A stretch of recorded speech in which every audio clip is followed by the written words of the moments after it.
2000 anos de história e pedras autênticas do início da nossa era. Tudo isso é Magdala, um dos pontos mais fascinantes da arqueologia bíblica atual.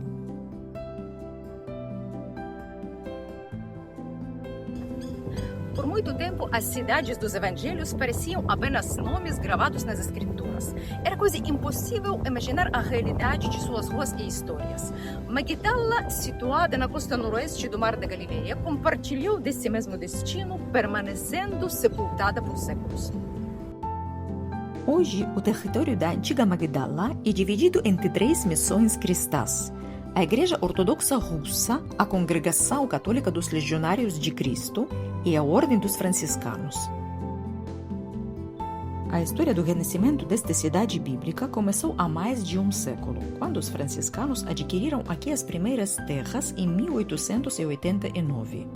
As primeiras escavações nos anos 70 revelaram o antigo porto e as termas romanas.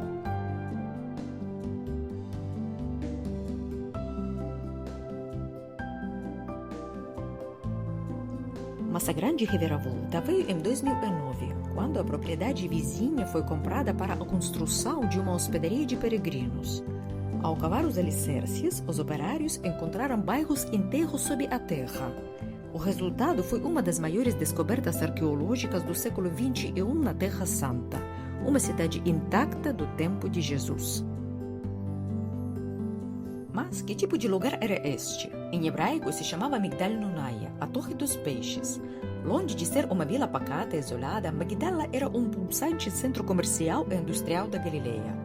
Os arqueólogos trouxeram à luz uma infraestrutura urbana avançada, canais de água, uma grande praça de mercado, oficinas de tinturaria e dezenas de tanques de pedra para a salga de peixes. O peixe salgado daqui, inclusive, era um produto de exportação valioso, enviado até mesmo para Roma.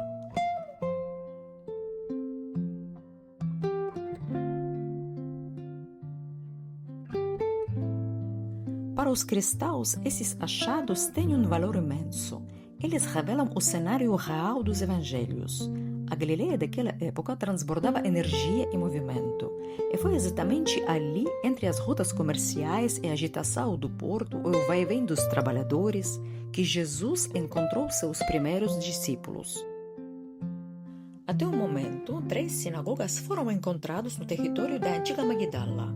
Uma sinagoga muito interessante foi descoberta na propriedade franciscana, localizada bem ao lado da rua principal, o Cardo, praticamente no centro da cidade. Mas o achado mais significativo foi a sinagoga descoberta no território da Ordem dos Legionários de Cristo. A grande particularidade desta estrutura é que, assim como a primeira, ela também funcionava na época do Segundo Templo. Estruturas dessa época na Terra Santa são extremamente raras.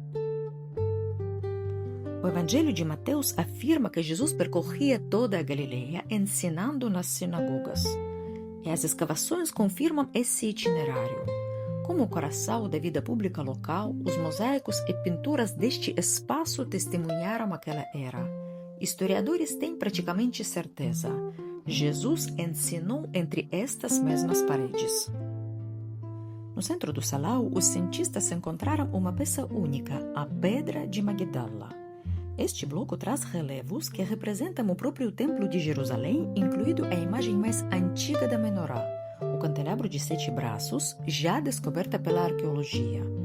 A peça servia como suporte para a leitura dos rolos sagrados e mudou o que sabíamos sobre as sinagogas da província.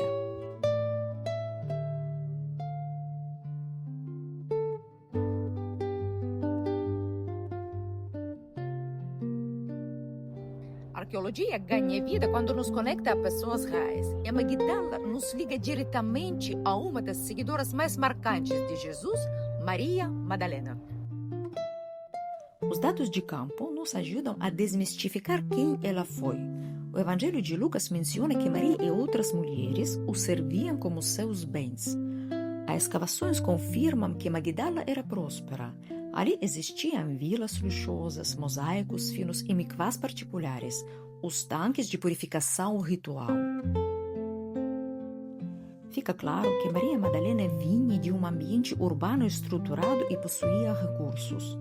O contexto histórico a resgata como uma pessoa real, que ocupava uma posição na sociedade e decidiu conscientemente apoiar o ministério de Jesus.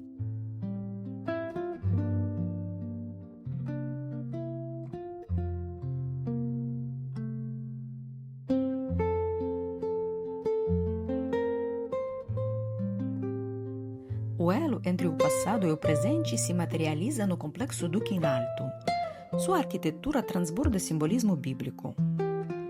No salão principal, o próprio mar da Galileia emoldura o altar, cujo púlpito tem o formato de um barco de pesca, recriando as pregações de Jesus à beira-mar.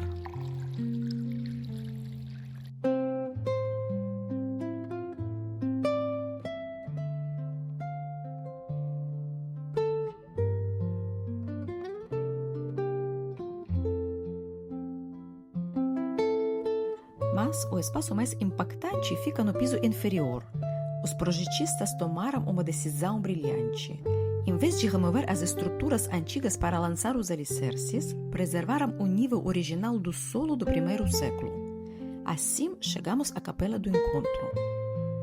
Para qualquer visitante, este espaço carrega um peso singular. Foi por este piso rústico que caminharam os pesquisadores, os moradores locais e o próprio Jesus ao desembarcar na região. Ali, a história deixa de ser texto e se torna palpável. Na parede se destaca a obra monumental do artista Daniel Cariola. Ela retrata a cura da mulher que sofria de hemorragia. O pintor omitiu os rostos, focando apenas nos pés de Jesus entre a multidão e na mão estendida da mulher, que tenta tocar na fresta de sua veste. Segundo os costumes da época, o ato exigia uma coragem tremenda. Por sua condição, ela era considerada ritualmente impura e proibida de circular em público. Sua presença ali quebrava severas normas sociais, mas sua fé foi maior que o medo.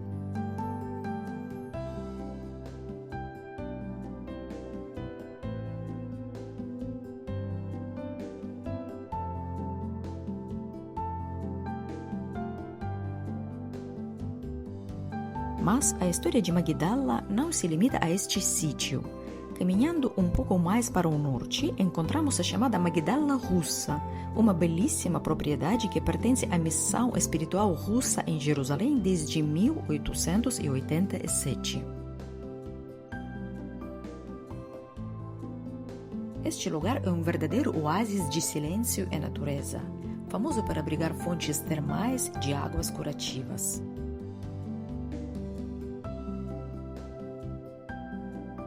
A arqueologia de Magdala, dividida entre a herança franciscana, as descobertas recentes e a serenidade do pedaço russo, traz concretude aos evangelhos. Cada achado aqui é um testemunho vivo. Magdala nos lembra que por trás das páginas da Bíblia existe a realidade da Terra Santa.